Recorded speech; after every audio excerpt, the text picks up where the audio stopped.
రండి రండి రండి, మహాశివరాత్రికే అన్నదాన కార్యక్రమం నిర్వహిస్తున్నాం. రండి తీసుకుని రండి.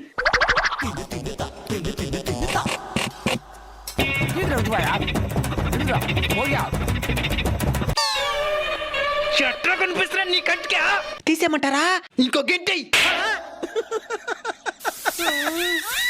మీరు రండి. లేదునా, నేను శివయ్యకి ఉపవాసం. అవునా? సంతోషం.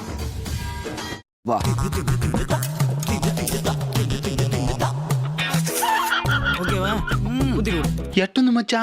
సూపర్ గుంజా. ఎక్కడికా? ఎక్కడికిలే, ఇక్కడికే వచ్చేస్తానుండు. అన్నా, ఏమైనా ఇటు పక్క కూర్చుండావా? అన్నం పెట్టినా. ఉపవాసం అన్నావే. ఉపవాసమే, తినేసి ఉపవాసం ఉంటా. అప్పుడు అది ఉపవాసం అవుతావు, ఉపవాస భంగం అవుతాది. సరేనా, వెళ్తానులే. రైటా? ఒకటి కడుపు నిండా తినేసి శివయ్య మీద ధ్యాస పెట్టు, లేదా శివయ్య